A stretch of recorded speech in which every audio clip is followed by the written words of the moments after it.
Welcome to the Family Pictures Podcast. I'm Michael Branson Smith, and this is Jim Groom. Hello. So this week, Jim, I'm a little confused here. This podcast I thought was supposed to be about family, about a home sweet home, about men, about husbands that have jobs and a wife that wants him, children that respect him, a place where there's supposed to be order. So why, Jim, are we watching this man who's tortured by the injustice of his imperfect life, where he deserves better, a chance to start over and find a new family as the stepfather? Why this film? Well, this is a kind of who am I here moment for this podcast, right? This is where we really have to look inside and remember all those characters we play as dad or as parent or as son or as daughter or as wife, right? There's a moment where we have to come to terms with that. And this film is a coming to terms with all those roles we play. And I can't help it. I know you're probably not a huge fan of the 1987 thriller, slasher, I don't know what it is, black comedy film from, it actually was made in 1985. It just didn't get released till 1987. And it is actually The Stepfather, which I watched on VHS as a teenager, and it really stuck with me. And I think what stuck with me more about this film probably than anything, and we'll probably talk about it, is Terry O'Quinn's performance as as you said, disgruntled stepfather who can't get the perfect family he's looking for. So what does he do? He leaves them in a pile of blood and then looks for the next family. And it's a kind of, how would you say, like, it's a habit of his that he gets into seemingly in this film. But I don't know. I think that this film captures that, I don't know, dark side is maybe a little bit like pretentious, but like the other side of the family of the 80s, right? And there are arguments that are interesting to me where, the 80s family, as seen under the kind of umbrella of Reaganism, might be seen as this ideal throwback to the 50s that was never possible. And I think, if anything, that is Terry O'Quinn's struggle as a character, or Jerry Blake's struggle as a character in this film. So I really love that take on this film. And I think I'm stealing, that was actually Tobias. That's the name of the guy who wrote an article for the AV Club. And I'll find his full name, but he wrote a great article where he basically likens Stepfather to a basically updated version of Night of the Hunter with Robert Mitchum. And I really like that comparison where Robert Mitchum is kind of, moving into the house with Shelley Winters and taking advantage of those two kids looking for the father's money. And I think that's not our issue with Terry O'Quinn or Jerry Blake. Jerry Blake is not looking for money. Jerry Blake, rather, is looking for the perfect family, which is just an advertisement that he'll never truly find. And so that's the struggle of this character. Yes. Okay. So we should, and to step back. So this is directed by Joseph Rubin, who went on to make two, the hugely successful Sleeping with the Enemy and the kind of successful / more controversial The Good Son. So he was definitely successful in tackling these genre horror adjacent films, because this isn't quite a horror film. No.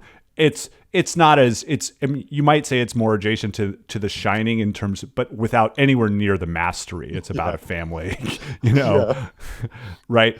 And it's also written by, which is, I truly appreciated, by an absolute epic of a writer in Donald Westlake, who was literally cranking out books since he was a teenager, about 4 a year, to well over 100 novels about mystery and thrillers and crime. And it even done the Academy Award winning, nominated screenplay The Grifters, with John Cusack, Angelica Houston, and Annette Bening, a film I actually loved quite a bit. That's actually a good family picture. We should do that. I like that mom and son crime team. That'll be one we'll have to do at some point. And so, no, this is a film I had never watched before. And, Jim and I have discussed, like, we are like on parallel Jason's. I'm more of the romantic comedy type where Jim's like, screw those tropes of people having good lives and good relationships. I want the mess of a horror film and the bloody mess that this movie is. It's not that bad though. Like in the end. No. So let's describe how bad or good or bad it's not. In that, with the opening scene, we find Jerry, who's played by the wonderful Terry O'Quinn, who is probably titularly known as John Locke from Lost. Did you watch Lost? Absolutely, yes. Yeah, I did never watch the entire sequence of Lost. I struggle when so stupid at the end. Oh, I know. It just becomes impossible to follow. That talk about like a TV show that was driven by the internet of what its plot should be. It was the early days. It's when you realize how much of a hack J.J. Abrams is. I mean, maybe that's another, for those Star Wars fans out there, that's another discussion. But, what a hack. Or not, but Star Trek, he had a beautiful first Star Trek movie, by the way. But we'll get, and that's a family picture too, technically, Jim. Not a family picture, Jim. Slasher. So, yes, so Jerry, our titular character played by Terry O'Quinn, is just, cleaning himself, but we quickly realize he's a bloody mess. He's not just like, it's not a morning, and it seems like a typical suburban household bathroom, but he's literally covered in blood and cleaning it off. And he walks into the hallway, and this is one of my favorite early moments, actually, is he picks up the toys and places them back in their cubby or their bench that's in the kids' room, because we need order, Jim. We need things in a line the way they're supposed to be.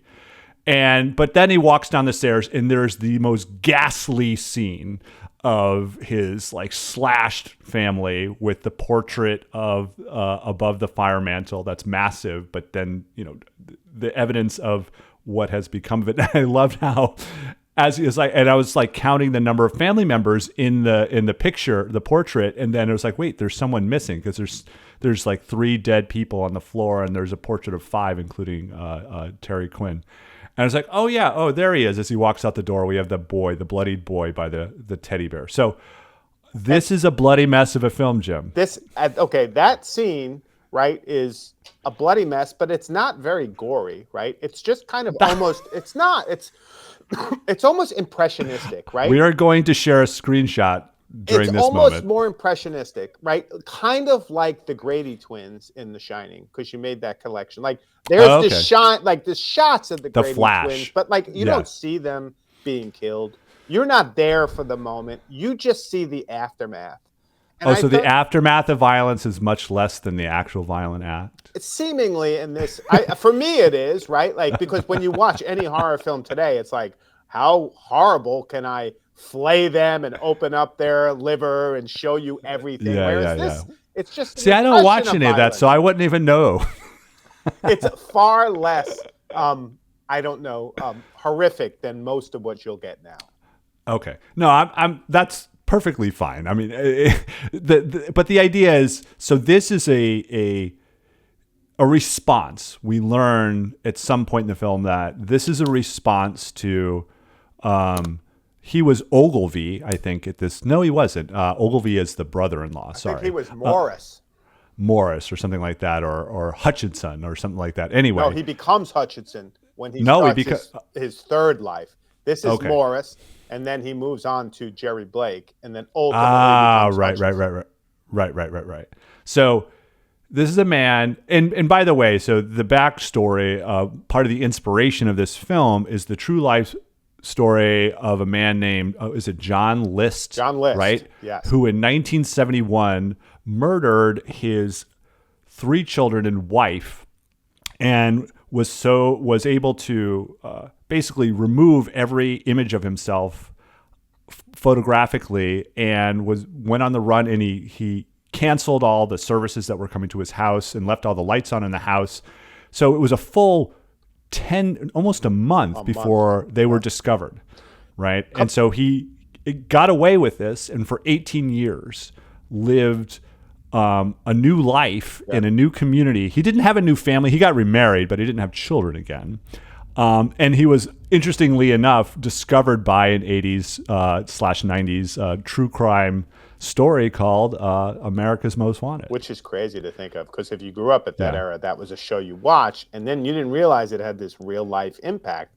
One of the things about the John List story that's crazy to me is I read that story as part of one of those Spree Killer paperback pulp books. So I Yeah. had read that story in the 80s, because I was kind of fascinated by these stories. Really? So Okay. I had read that pulp story, and one of the things that was so crazy about that, excuse me, about those murders is, so he murders his wife first, shoots her in the back of the head. Then the kids, Yep. 2 of the kids come home. He murders both I of know. those. Then Yeah. he goes to a soccer game of his third kid, watches it, brings him home, and then kills him. Right. And that one is, there's a struggle, which is insane. It's just insane to think that, and I think part of that List story and all of those, very macabre, unfortunate events, it is what were they thinking? And I think in The Stepfather, you could say a lot of crap about this movie, and it's legit, it's B movie. That's where it's coming from. Right. But the way in which Terry O'Quinn captures kind of what the hell is happening underneath, even though he's trying to keep a very clean, placid lake of the ultimate dad, is a super interesting performance. And I think why, as a teenager, I loved it so. Yeah, I mean, so it does start with, we have, so Susan is his new wife, and Stephanie is Susan's daughter, and the father figure has passed away. So she's a widow, and she's without a father, and steps in Terry Quinn, and he's introduced immediately as this desired father by Susan, and they're the daughter and mother are in this kind of seemingly good relationship when they're frolicking in the leaves in the backyard. But we know that Stephanie knows something's up from the beginning. And that's kind of the trope, the tension of the kids know. That's also Night of the Hunter, correct? Right? Yeah. The kids know, exactly. Right. And so she side-eyes him throughout the entire film, basically. And it starts right away when he's trying to say, "What do you think, honey?" and tries to touch her, and she's, pulling away immediately. And he's pretty, and you described but he tries to make his advances towards her. He gets her a dog and whatnot and try to buy her love. Which, does that remind you of anything? What, buying her love? Yeah, I mean, that's exactly the scene we saw in Firstborn with Peter Weller. Oh, right, with the dirt bike. With the dirt bike, trying to buy the love. So another podcast. Very similar. And also this idea of the man coming into the family and breaking up this perfect bond the mother and daughter had, which is what we see when they're playing in the leaves, and sets it up beautifully, right? In this kind of beautiful, home that looks exactly like the Freddy Krueger home, if you know that from Nightmare on Elm Street. It's identical. And so it's really interesting in which they set that up, and then he comes in with the puppy, and here we have. Right. I mean, and I guess in both these films, Firstborn and this one, this is the trope of the middle-aged single mom that's kind of sex-starved, needs a man, right? And that's kind of a disappointing caricature of single motherhood, right? In that she, is jumping on top of Jerry's character, and it's also repeated, right? Even in his never to be second attack, we have the mother the single mom who lives next door that's raking the leaves that Terry's going to target next, and she's immediately receptive. And even in the side plot that matters nothing at all of the brother-in-law and trying to basically seducing the seemingly middle-aged single town clerk, right? And so that's a trope that they can't help but play with and use in this. And it's pitted against the daughter who's literally compelled to block out their sex, reading The Outsiders. Yes, which is great. Another reference to one of the movies we've done. Right. And then sadly, this movie clearly did not have a budget for music, no. which is too bad. But because I don't recognize any of the music at all. And there would have been ample opportunity to spin this this film up with some great tunes from the 80s. Well, actually, they said they had no budget, and the person, because I listened to Joseph Rubin do a director's commentary on this, because I have the Blu-ray, and and it's an interesting director's commentary. I'll talk about it. But what he says is this was one of the keyboardists for Yes. And so he was like a backup maybe to Rick Wakeman. I don't know. And so like they found him, and they don't know how I got him, but like they're like, you could do 80s music and pretty much anything we need. He's like, yeah, absolutely. I can do whatever you need. And he was like an all-in-one solution to their music problem because they had no budget. Right. I love that. And so there's all these images that we find of Jerry's infatuation with Perfect Family that harkens the 50s. You know, he's watching Mr. Ed on TV, right? He references, Father Knows Best, right? As he quotes it, it's like, well, I know best, but he says Father's Knows Best, which is one of the most famous, you know, it's like Leave It to Beaver, Father's Knows Best are side by side. And, you know, and it's great because Stephanie's character literally knows this of him and says, it's like he wants us to be this fantasy family on TV, grin and laugh and have fewer cavities all the time. I love that part of it, the fewer cavities all the time, which is her idea of imperfection that is obvious, right? But of course, things start to fray pretty quickly, right? Yeah, they do. I mean, he shows signs throughout, but I think the biggest point at which we start to see a break in the crack in the system is when he's giving his speech at the party. So he has this backyard party. If this isn't where you were going, feel free to recorrect Mike. No, this is great. Yeah, so he's basically giving a speech at his backyard party. He's saying, this is the first time I've ever really felt like a family. And again, just a brilliant, convincing performance by Terry O'Quinn, kind of pulling you in and you really believe it. And after he does this, and he's talking with all the people who he actually has sold the house to, but they're more than just clients. They're friends and family now. Sure. And I have some thoughts about suburban neighborhood family friends. But it's funny because he goes down and he sits at the table with them and they're shooting the shit. And they have a paper that they're talking about this cold case, which was the actual family that he had murdered a year prior. And they're saying, like, this is being brought up again. And they give him the paper and he reads it. And obviously he's visibly, you know, upset, right? And he has all this sign and they're like, who could do something like that? And ultimately his response to that is, maybe they disappointed him. Which is one of the great lines of the movie, right? No, that little, his reading of the paper and response to it is what showcases O'Quinn's versatility and like his capability as an actor. But then he freaks out in the basement and Stephanie witnesses it. Which and is another great scene, right? Yeah, which is like these two things in parallel are happening where he's, you know, seeing that it's not dead, the story of his murder. And he's also, you know, responding to that, which he does this. He has this dissociation skill. Like this is, and we get him. He's like, he's this cliche of a dissociative personality. He's like, he has this one personality of like this doting, perfect family member, has stature in the neighborhood, perfect husband, perfect father. But then he goes into the basement and he starts around his tools and his knives and he's like, these fucking kids, and what's the matter? I need some order. And he's order. What's a run? Just why don't people just leave me alone? If he could have just been a good boy and all this kind of stuff. Right. And he does. And Stephanie witnesses it, which is also hilarious because it's not used in the film, but it's in the context of her getting ice cream out of the basement in one of those like huge horizontal freezers where you're like, whose body is going to go in there? Exactly. That's what I was thinking. Like, there's got to be a cut up body in there that you find, right? Yeah, that's But it's also, I love this party too at the very end, which is not literally about the plot, but of these moments. But Stephanie's kind of walking around it at the end, or it's just being visibly displayed, I think, the next morning. And it's that no one's cleaned up. Yeah. And there's literally, you know, dozens of empties of alcoholic beverages. And that's actually the real suburbs, right?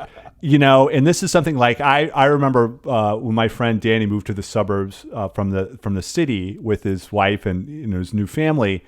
and I would go visit him on the weekend, and it was like they were trying to reproduce like college tailgate weekends. The amount of drinking, was just insane. And day drinking, of course, too. And like, this is what the suburbs really are. It's like, let's disassociate by getting like totally plowed because like shit is really fucking boring, and like life is I don't have my American dream that I deserve. So let's like, plow through it with a lot of substances. But I mean, there's also a lot of the spaces that we associate with maybe John Hughes films, like The Perfect House, right?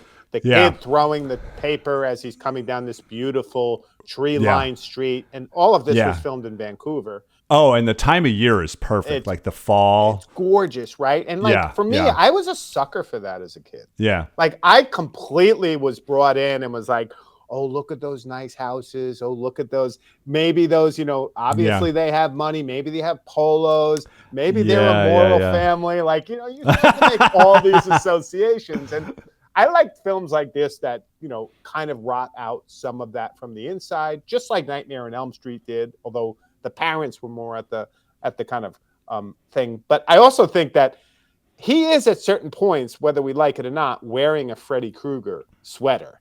And I think that's interesting because, Nightmare on Elm Street set a whole new standard for the horror film in 84. And this film was made in 85, so just a year after. And there is a lot it's pulling from it, even if it doesn't know, just because how popular that was. And it was supposed to come out alongside Nightmare on Elm Street 3 in 1987, because it took 2 years for it to get a release and distribution and all that. So it's interesting, like how much for me, Nightmare on Elm Street looms over this film. A very different film by all counts, but still very much influencing everything that would come after in 84. So things start to come apart, right? So we have these clues of what's going on. And because of this basement Stephanie witnessing her stepfather coming apart in the basement, she finds the newspaper article, and it's like, I'm positive that my stepfather is this man who did this. It's like, it makes perfect sense to me. And so there's no photo in the paper. So she writes a letter, and this is also like pre-internet phones and all this kind of stuff. Good. Like there's no digital imagery. And so she writes a letter to the newspaper asking for a photo that she has delivered, but Terry's character, Jerry, intervenes and gets the picture, sees himself, his bearded self, and he intervenes and he swaps photos, right? Yeah. But at the same time, he's now becoming more and more undone. And there's a second side plot, which becomes important because this is the beginning of the true coming undone, is that Stephanie's character has a therapist who seems like a, really straightforward, advocate for her and trying to speak to Jerry, and he refuses, and also just saying that she's right. Maybe she should get some time away from this situation. It's a bad thing. But he makes this mistake. What does he get? He gets himself a little too close to Jerry. Yeah, he basically fakes being Jerry's client. He wants Jerry to show him a house, because one of the things, back up a point, Jerry is a real estate agent. He's selling people the perfect home. And those are some of the best scenes, is he'll go to the home, and there are these beautiful homes, and you'll see him in the backyard swinging this young girl and telling him stories about how his daughter is this and this, and then he's inconsistent, and the young girl's like, wait, I thought you had a... Yeah, even the third grader's like, wait, what? Yeah. I thought you had a daughter who was... And anyway, but he doesn't care, he just glides over it, and, he's entranced by it. Like, you really get the sense that he's in it, and the name of the realtor is American Eagle Realty. And it's a swooping down bird of prey, which obviously is playing on Jerry as the bird of prey, and the idea of the American dream, and also all the predatory nature that goes with that. So, obviously some of this is pretty evident symbolism, right? It's not crazy with the symbolism. It's nothing. It's like, let's take a book and hit it in your face. Right? It's not. It's about Shining, this, stupid. Point, No, right. It's not a guy in a bunny suit giving a blowjob to someone or something. I don't know what that means. But there's the point where basically he and this is a great scene, actually. Basically, the therapist Yeah. walks in and he's like, yeah, I like to show the house. And Jerry's showing the house. He's like, it's a great house for kids. And then the therapist says, well, I'm a Perennial bachelor. bachelor. Yeah. Bachelor. And he basically goes on to say, yeah, if you believe in all that, crap, right? That He starts needling him. Yeah, he starts needling. It's like, if you believe in all that, I think, what is it, like family, like some all that home sweet. If you believe in home sweet home and all that crap. And all that crap. And you could see Jerry is literally yeah. furious at the idea. Yeah. Right. And almost doesn't want to sell him the house because he doesn't have kids. Right. Right. And so turns out the therapist finds himself, like Jerry, in his own predicament where he says, well, my wife. And then Jerry's like, picks up on it. He's like, wife, I thought you were a bachelor. He's like, well, I was recently divorced. And he starts backpedaling. And so Jerry slowly walks over to the conveniently set of 2x4s, pulls out 4x4s, right? And just basically bashes the hell out of the therapist. And he says, this house is for a family, home, sweet home. He takes another one. It's, I just wanted a house. And before the final blow. It's so and then he discovers that it's his daughter's therapist, because he goes through his wallet and he discovers the ruse. So he now knows his daughter, like there's even more amiss. And so he is part of this final doomed effort to keep this current version of perfect family together. He successfully contrives an accident with the body of Stephanie's therapist and burns it, and Stephanie believes it, and he gets this lovely opportunity to comfort her now, right? And he's like, oh, it's all finally fine.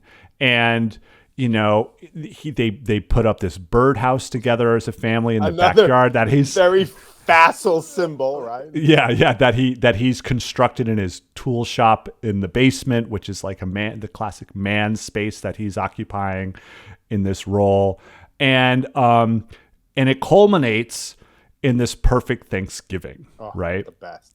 And and it's like literally the Norman Rockwell image of a Thanksgiving. Absolutely. With and even the director says that. It's like basically out of Norman Rockwell. But one of the funny things about the director who talks about this film, and there's a guy, he's a writer for Fangoria, talking to the director, who's Joseph Rubin. And Joseph Rubin's like, yep, I guess. I don't know. I hate horror films. I don't watch them. He's like, basically like, I don't know. You know all this stuff about horror films. I don't know any of that. Like, I don't know. And it was so interesting. Like, this guy was like completely divorced from, I'm like, why would you even do a director's commentary with a director who has absolutely no investment in the movie? He's like, I'm just really happy people like Pauline Kael and them liked it. I think I mean, that's, well, it's a paycheck, Jim, and I'm the proxy for Rubin here. Like, I'm not the proxy for Rubin, aren't you? You don't get this movie. That's your problem. You and the director both. I'm just trying to make a story about a family, Jim. That's all. I'm just trying to make a podcast about family here, okay? Yeah, you just want that family story to be happy. You want it to be nice. That's right. That ain't the truth, baby. So we have this doomed final effort, because it is doomed. And though he believes so earnestly that this is what Thanksgiving is all about, and he thanks the dear Lord for bringing this family together, it all comes apart when Stephanie, innocently enough, 16-year-old girl, though played by a 24-year-old, which allows a shower scene, which is pretty gross. Exactly. Has a smitten moment with a friend, and on the porch they kiss, and he just storms into this situation accusing the boy of rape. Yeah. He's like, you raped, she's 16. This is rape. And the kid's like, I'm 16 too, which is a laugh out loud moment.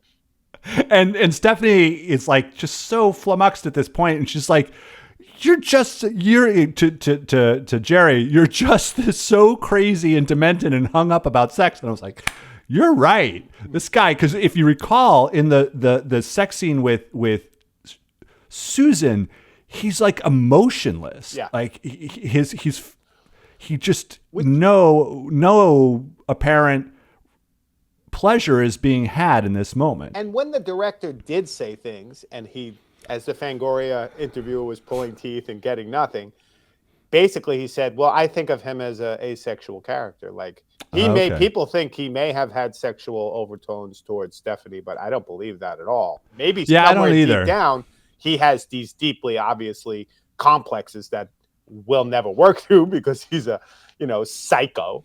But I think the sexuality was not part of his plan. It was just something he had to deal with to get to the perfect family. Right. I agree. I think that's completely true, because I think his pleasure comes from and if they were to get even more weird, they could have showcased erotic pleasure out of these images of family coming to fruition, rather than like being actually in a sexual pleasure. And then at the same time, Susan also says this is it, because she's like, all the progress we've had is just thrown away, right? This leads to the final plan, right? We have Terry's like, well, fuck this family. I need a new one. Exactly. This one's not going to work out. This sucks. And there's like the moment where the wife is like, how could you do this? We were so close. Things were so good. Yeah. And I think there was a point at which he basically like walks away from the front stoop. When she starts to go in, he looks back, and then the camera comes to his face, and there's a recognition on his face. And he does this all the time with these subtle recognitions in his eye or in his smile or in some facial movement without acting really in terms of saying a word. Know that something has switched in Jerry Blake, and Jerry Blake has now moved to, homicidal maniac, and that's that. And I think, or he's moved down to Pendergast, whatever the next character in his mind. He's actually Hutchinson. So he's doing both. He's like, I'm playing with both roles in that moment. Like well, screw this. I'm Hutchinson. I was never Jerry Blake. Jerry Blake is dead to me, and I just have to get rid of this. I'm Hutchinson, and he does this Hutchinson performance right immediately, because you're kind of like, what's going on? He's getting back on the ferry that he took to the other side, to this side of the island. Now he's going back to the original side of the island, and he's going with a suitcase, just as he did in the opening scene, but he's also going with his suit that's encased in plastic, of course, and he goes into the bathroom of the ferry and he transforms. Right? He does. He does again, right? So in the opening scene, he was transforming from this bearded, scruffy character to the cleaned up Jerry Blake. And he's done a new version. He puts glasses, takes off his contacts, puts on his glasses. And my favorite was when he pulls the toupee off, right? So at this point, Terry O'Quinn was probably losing a fair bit of his hair. And so you don't know this, right? Because he pulls his toupee off, and you're like, whoa, that's the real John Locke. And I was expecting him to practically like shave his head, and he dons this little pencil mustache, right? This fake mustache that he's had reserved. So he's obviously prepared to transform when needed. Yeah, and he goes, and when he goes to the other side of the island, he's looking for another job. He finds a job conveniently as an insurance agent, where he's going to be selling life insurance, particularly for families, because that is truly what he believes. Like, his narrative is consistent. He might change jobs. He wants to protect the family. He does want to protect the family. And what the idea is, ultimately he wants to protect the image of a family, right? And his slaughtering the previous family is his way of protecting the image of a perfect family, ultimately. Yeah, there is that sense. I mean, and played well as a psycho, right? Like, you get the sense that this guy is really deeply haunting, and he's one of, I think, the most memorable, killers or homicidal maniacs of 80s slasher films in that, because he has this real depth to him. In fact, I think one of the greatest moments of the film, and it's, a classic scene from Stepfather, is he comes back from this foray to create his new life, because he quits his previous job and he gives himself some time to set up in a new place before he goes through the act of getting rid of his old family, right? So he's very methodical about everything he does, right? Which is right out of the John List playbook from the original Killer. Exactly. Like, he was insanely methodical about planning this. Like, he had, as I described, canceled all his subscriptions so no one would come to the house. And he had removed every photograph of himself from the house as well, so he wouldn't be easily to be tracked down. Yeah, he told the school that the kids would be traveling to see an ailing grandparent, so they wouldn't be around for the next couple of weeks. Like, really, like, psychotic down to the detail. Yeah. So our Jerry Blake is coming back, and he's whistling the song. And whenever he whistles the song, that imminent doom death is coming, right? Yeah. And I think it's a camp. What is it? It's Racers? No, racetrack. Something like that. Camptown Racers, I think you're right. Yeah. Wait. It's Camptown Racers.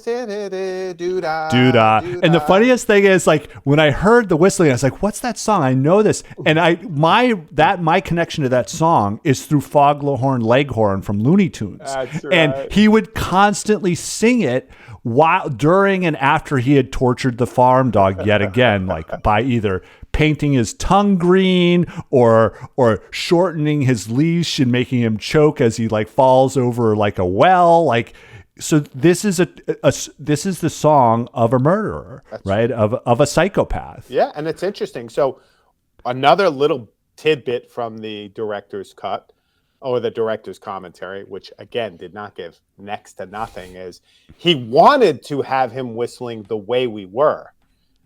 What's the that? Barbra Streisand film, The Way We Were, which is a famous 70s film, which is obviously like this idea of, this is the cut and it's over, but they couldn't afford the movie. Oh, I think this is much better, actually. Right? I think it's much more sadistic, ultimately. I think these like songs that are like out of, the American Bandstand, tradition, like this one was, they evoke even more the idea of this quote unquote traditional white family and its perfection of middle class. Okay. And I think that's ultimately, to me, what, so we should get like, so he tries to kill the family and he doesn't succeed, right? Well, that's ultimately what I was. Before we go there, that's true. Okay. But I know you want to get through with this quickly, but the torture will continue. The beatings will continue. So he comes back to his house and he comes home, he's singing, whistling the song, comes into the kitchen, and his wife is there. And what we learn is the wife had called his office and had learned that he had left several days prior and had no longer worked there. And when she says, "Where have you been today?" He's like, "What are you doing? Talking about it. I was showing the ex house. I was at work. I just finished." And she's like, "I just called your office and they said you no longer work there." And then he's like, "I'll kill that new secretary." Yeah. She's messed up everything. I'll call Mr. Grace right now. And the wife is kind of like, really? Yep. He's on the phone and he says basically like, how could you not mind knowing? How could you not know I'm Hutchinson? And that's where the wife is like, "What? Hutchinson?" Yeah. And Who then am I? He has that moment. Yeah. Who am I here? Who am I? Ah, Jerry, because she says his name, Jerry Blake. And then he nails her with the phone receiver and she falls down the stairs.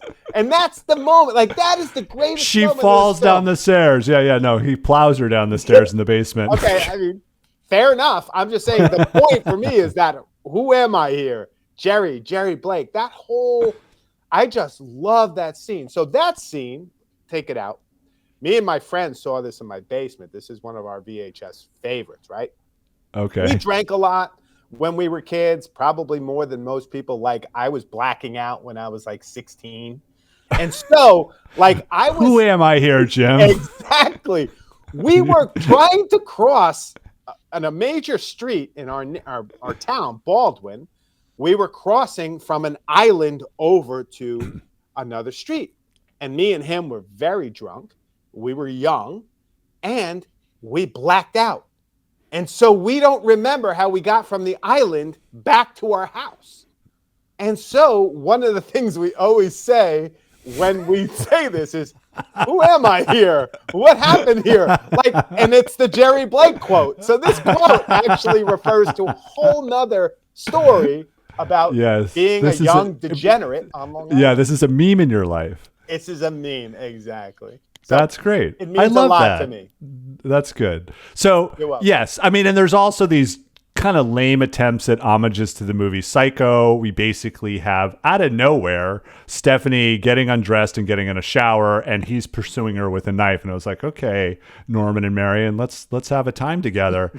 and then also, you know, earlier at the Thanksgiving dinner, we have the stuffed bird, which is very reminiscent of the stuffed birds of prey and the film Psycho. And finally, even the lame attempt at like when he's ultimately killed by Stephanie by stabbing him in the chest, and he falls down the stairs, which is similar to the private investigator Abergast, who's killed in a much more elegantly filmed and created shot of Abergast tumbling down the stairwell, which is absolutely an incredible moment from that film. Or another one with Ogilvy coming in and him coming behind him, which is very much like Scatman Crothers in The Shining. Oh, yeah, with the axe. But with an axe, man, that was way better. Absolutely, sure. Yeah. Nothing compares to The Shining. That's fair. No. And we will get there someday where we're confident enough to do that film. But ultimately, to me, the biggest theme that I think is interesting about this, and I think it's actually successful versus the more recent idea of the middle class, like white man's rage, right? And this exceptionalism and this deserving of the American dream, and how when it's not given to you because you're not rewarded by your work.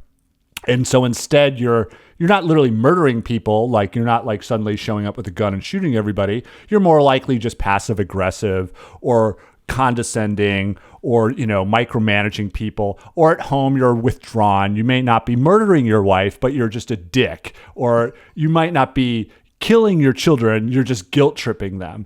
And even now, and I think ultimately what this exemplifies is what is happening most is you're just an online toxic asshole, right? Which is, instead of murdering people, you're just like trolling and ranting and tells it just like it is, right? That's who this man represents. And it's funny because 6 years later, we have a celebration of that character in Michael Douglas's Falling Down in 1993. Yeah, totally. And I think like it's so amazing. Like that's ultimately what makes this film redeeming. Is it's like saying, no, we need to show you how ridiculous this white man's outrage is because he's a murderer, right? We need to make him a murderer, because if you don't make him a murderer and you betray and you showcase his grievances as justified, we're going to buy into his violence as being allowed, as in Falling Down. Yeah. Right. And I think that's the interesting message, is Falling Down is like he's justified in the violence he commits in this rampage all across LA because he's the man who just lost his job and can't take it anymore. No, absolutely. You know? I mean, I like that reading. In fact, I'm glad you came around. I was worried.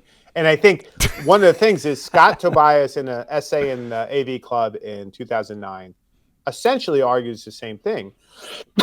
He basically says it's the night of the hunter, but instead of, you know, preaching religion, it's preaching Reaganism. And I think the idea of Reaganism here is this conservative look back to the 50s, right? And Reaganism also being an inflection point for the country, which brings us to a very deep conservative move that we have taken, you know, 30, 40 years in the making, maybe, to get where we are now. On top of that, you have all of the economic cuts, right? And so almost many of the same complaints that were blamed on the Japanese or blamed on whatever that we see in these 80s movies, right? We can see Jerry as a kind of embodiment of. And I like that reading because I think it also places his character as a kind of figure of the 80s. But another thing he is he's a reaction to the idea of the family, right? Like all of these broken families, all of these ideas that you're kind of not, there's divorce, there's single moms, right? This great kind of, Hollywood comes out, right? And that becomes the scene of horror in a lot of different ways. We saw it in Firstborn, right? We're seeing it here, like the idea of the man coming into the house, particularly a toxic man, as a scene of horror. And I'm fascinated by that because that's something that goes, we see it with even the kind of, father who is the nuclear family in The Shining, right? We see it again and again. And maybe it's not particular to the 80s, but I think it does set up a kind of a reaction, if you will, in these horror movies to the conservatism you're talking about, which right. But it's so ironic that same class of directors, right, pivot, right? They go from this indicting this type of character, right? Like, and I think one of Ruben's most successful moments is, when he's making the decision to turn into the next father, to the next family. He witnesses the girl who he had sold the house to from one of the opening scenes, and she runs out in slow motion yelling, "Daddy!" And the wife runs out right after and hugs and kisses her husband, and he's like, yes, this is what it's supposed to be. And we know it's not real. And so it's so, to me, ironic how these directors in that generation were indicting this character in the 80s, and yet 6 years later they're celebrating him as justified. Right. It pivots very quickly. And I think it's the leading edge of the pivot we're in this moment of like, we're like done with this idea of like, if it's obvious that this aggrievement is correct. Right. In the world we live in right now of America. Yeah. No, it's interesting. The falling down connection there. Yeah. And the other thing is, what do you think about this? Ruben was saying one of the early cuts for this had him doing flashbacks, where Jerry was as a kid. Yeah, as a kid, he was in a closet. He was being abused. Like, right? Was that necessary? I don't think so. I mean, I prefer to not give him sympathy through these things. Like I don't want to humanize Jerry because I think he's supposed to be a caricature. There's no reason to humanize him and make this more real because I think this is in the spirit of horror films. It's fantastical, and I think we need to. I think we need to live in that fantastical frame of storytelling.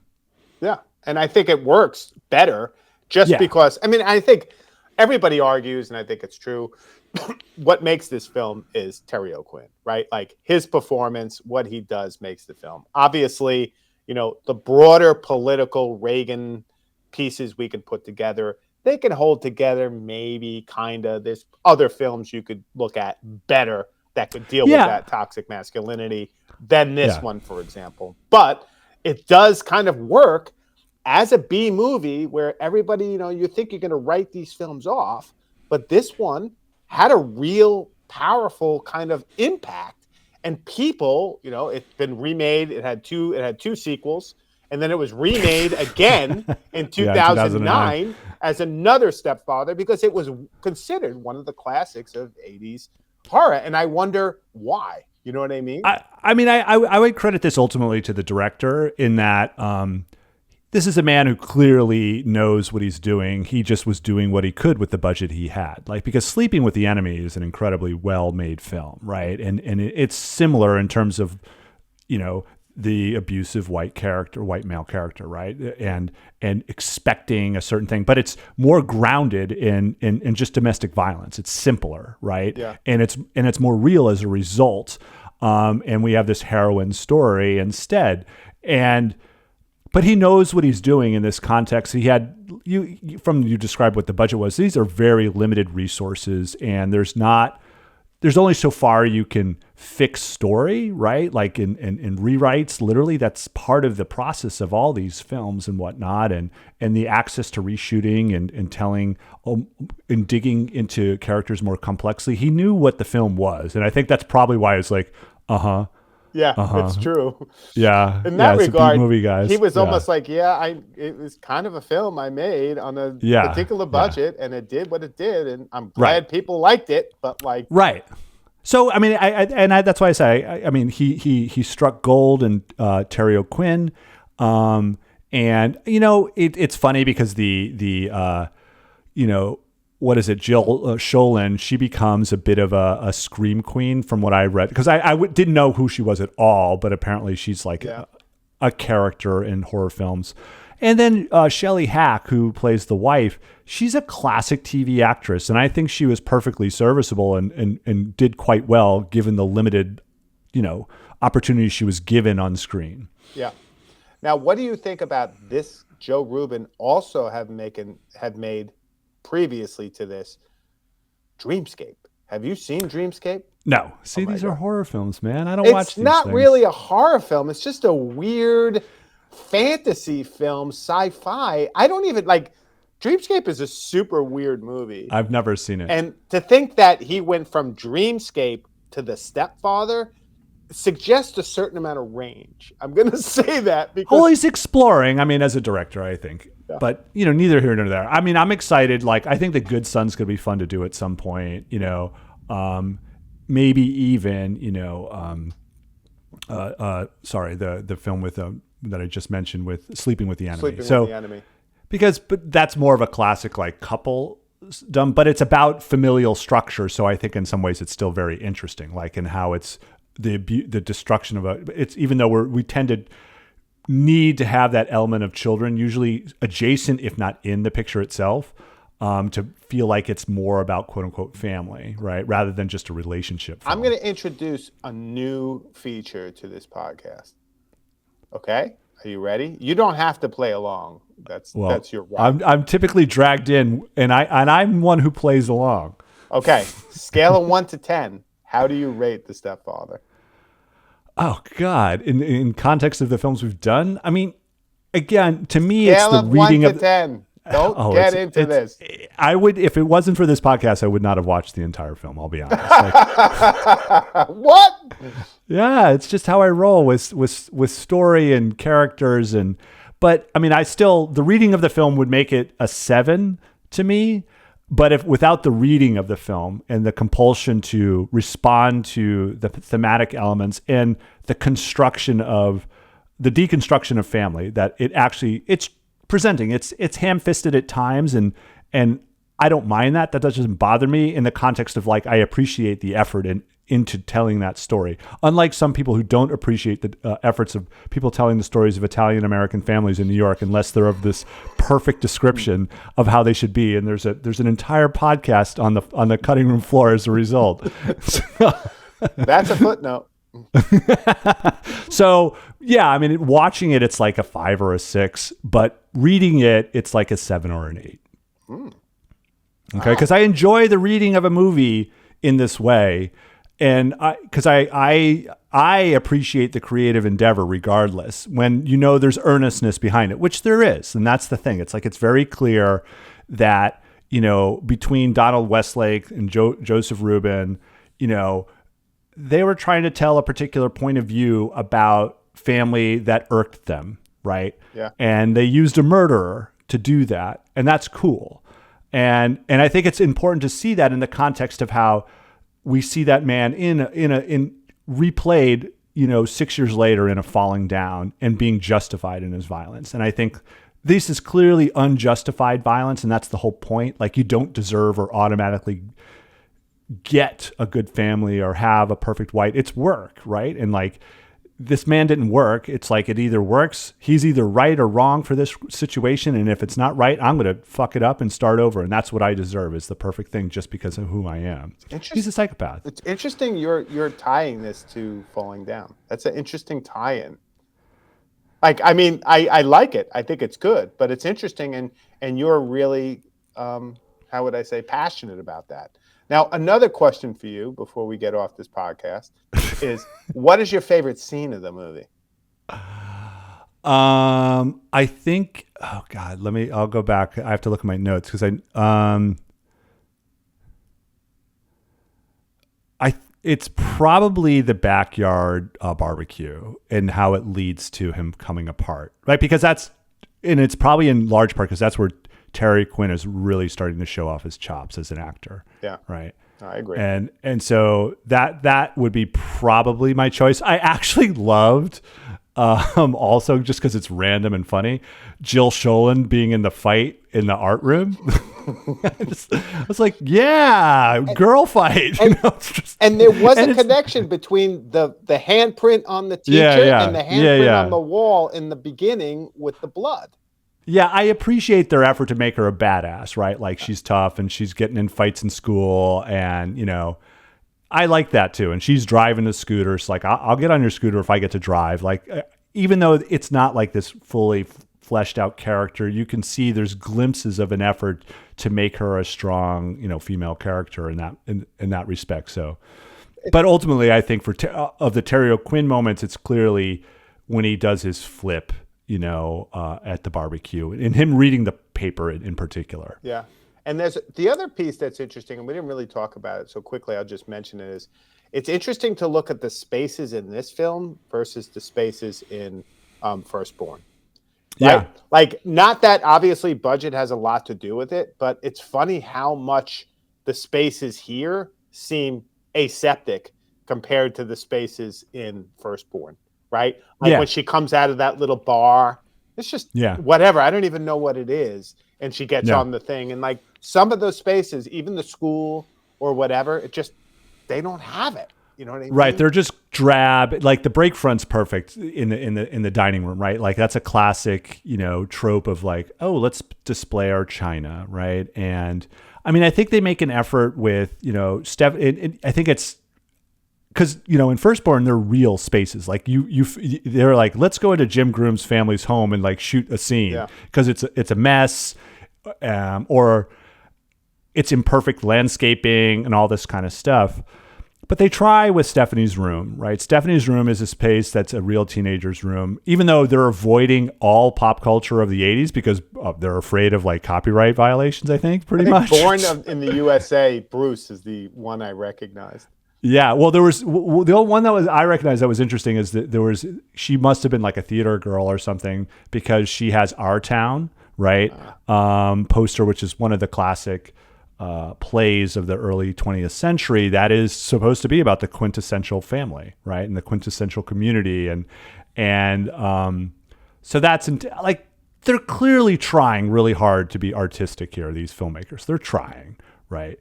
And it's a B movie ultimately. It doesn't have that same budget and it doesn't have the same performances. But isn't that part of its appeal for you? Yeah, it's fine. No, it doesn't have a lot of appeal to me in that regard. I mean, ultimately, like, so are you a snob when it comes to movies? Jim, this is the end of the Family Pictures podcast. No, I'm not. I think Jim is more hung up about things. You're the bigger snob, and like if it reeks of quality, you're just like, let me find ways to pick this apart unless it suits my taste, right? Oh, do you feel framed right now? Even though you were the best of all possible, like you were absolutely game for doing a movie you hated. I mean, I don't hate, like, I appreciate being made to watch something I've never watched before. You know what's going to be fun? Because funnily enough, I've never watched all of Poltergeist, right? Yeah. I've seen glimpses of it, and I'm actually excited to be forced to watch that for this because we're going to do Poltergeist, right? It's such, and so there's ones that I know are films of quality because I had my general aversions towards horror that I'll be happy to watch. And The Good Son Firstborn was one that I had never seen. That is because it's like the violent male character. Like it's not horror; it's horror adjacent in a weird way because he's so menacing, even though he's not a murderer. Yeah. So or that could have simply because it was just not. I never watched it, right? Like, think about the way we consumed films from that era, and then the walking through the video store, and I was attracted to things that were right in front of me, the Raiders of the Lost Arks and whatnot. And so it's not surprising to me I didn't find that. The smaller things I tend to find that were random were more 70s films. I gravitated, I would go backwards. Like I loved like Cool Hand Luke. Yeah. I loved, all that entire era of cinema. Hooper. I just consumed. Yeah, I consumed voraciously. The Graduate, all that stuff. Like, while you're watching this trash while you're drunk, I'm watching The Graduate. I wasn't drunk while watching. I was drunk while trying to get off the island. Two separate moments. Okay, but the two okay. are related. Yeah. Which is fine. I mean, I think that's ultimately. I mean, as we continue this podcast, our different perspectives and coming together is something I appreciate, which Jim doesn't always, and he'll work on being better at that. I will. You're right. After you really taught me a life lesson today. Thank you. I'm your American dream, Jim Groom. You are. You've always been. All right. Well, that's the Family Pictures podcast. Thank you very much, and we'll see you next time. Ciao, ciao. Bye-bye.